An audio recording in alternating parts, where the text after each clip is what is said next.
En démocratie, chaque voix mérite d'être entendue. Ici, on vous informe sur l'actualité politique française et ses enjeux majeurs.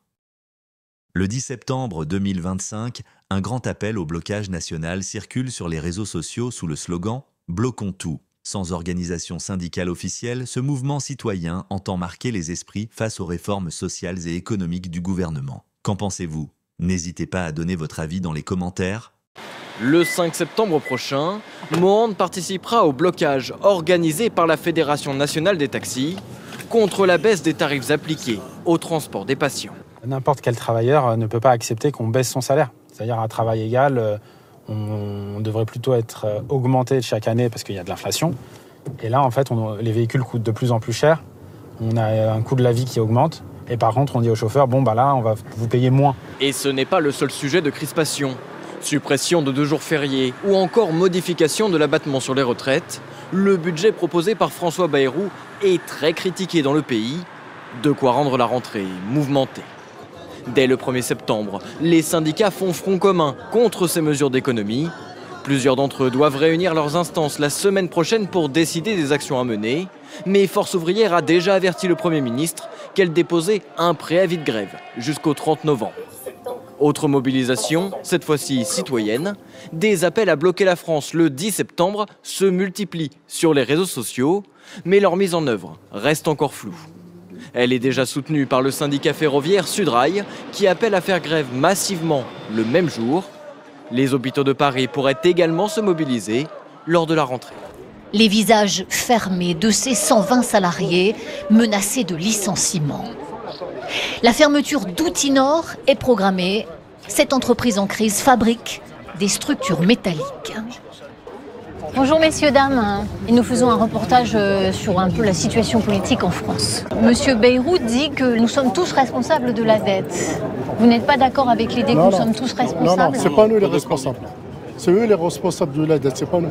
Et moi, ça fait 30 ans que je travaille et je vais partir pour 18 mois de chômage.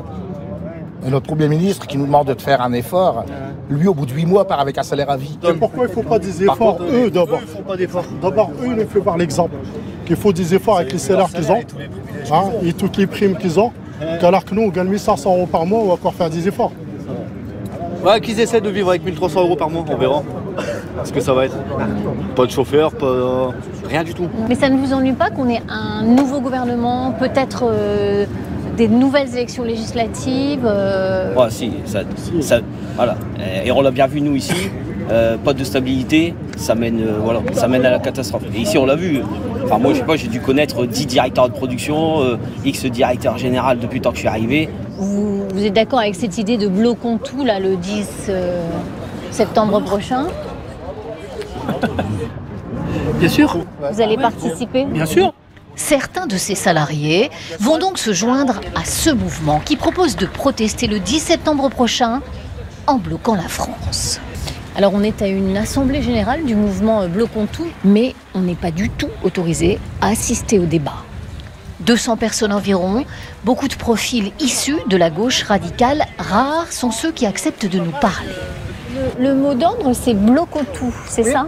Indignons-nous, bloquons tout. Vous allez bloquer les routes? Ça peut être bloquer un centre commercial, ça peut être bloquer une autoroute, ça peut être bloquer la périphérie, ça peut être... Il y a plein de choses d'envisager. Vous pensez que c'est de cette façon qu'on va résoudre les problèmes de la France? Bien sûr. On nous entend pas. Il n'y a plus que ça qui comprennent de toute façon. Il n'y a plus que ça qui est compréhensible aujourd'hui. On voit les votes ne sont pas écoutés. Ces étudiants, partisans eux aussi du blocage, ont l'impression que la démocratie ne fonctionne pas comme elle devrait. Au final, on est passé 1 an là, avec 2 mois sans gouvernement, un gouvernement illégitime qui ne représentait même pas le suffrage électoral. Et au final, notre vie n'a pas changé. 2 amateurs de pêche. Le père est mécanicien, employé d'une mairie, le fils est policier municipal. Bonjour messieurs. Bonjour. Ils ne bloqueront pas la France le 10 septembre prochain, ce qui n'empêche pas leur colère à propos des économies demandées. Vous êtes policier municipal, est-ce que vous avez l'impression que la mairie, par exemple, dont vous dépendez, elle fait face à des demandes d'économies tout le temps? Je suis chef d'équipe, chef de brigade, on appelle ça. Et du coup, je m'occupe des équipements et on se rend compte qu'en fait, les budgets mairie, oui, sont baissés. Au niveau des budgets, c'est très compliqué. Les jours fériés, par exemple, pour vous, en supprimer, qu'est-ce que vous en pensez? Eh ben, pour moi, ça fait beaucoup pour les gens qui font des... Enfin, surtout ceux qui travaillent dur. J'ai travaillé dans la charpente métallique, je sais ce que c'est, mal de dos, tout ça. Oh, on est le 8 mai, ah ouais, impeccable, je vais pouvoir me reposer. C'est quand même un jour de repos. Pas question donc, pour cette classe moyenne, d'accepter ne serait-ce qu'un jour férié supprimé. Si bien que le 10 sera un jour d'activité populaire à la base, avec pour objectif de tout bloquer, et de grève dans les principales branches d'activité du pays. Si bien que le 8, nous pensons quant à nous que ce sera le jour où nous ferons partir, grâce à la mobilisation populaire qui s'annonce pour le 10, le Premier ministre, M. Bayrou, mais le 10, nous bloquons tout pour faire partir M. Macron lui-même, car c'est lui qui est le responsable de la crise.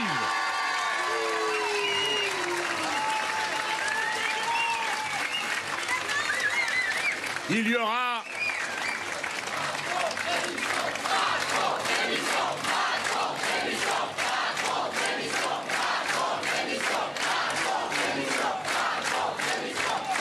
Alors, je m'empresse de dire pour les perpétuels malcontents qui veulent me donner des leçons de démocratie et qui si souvent me paraissent fort mal placés pour en donner.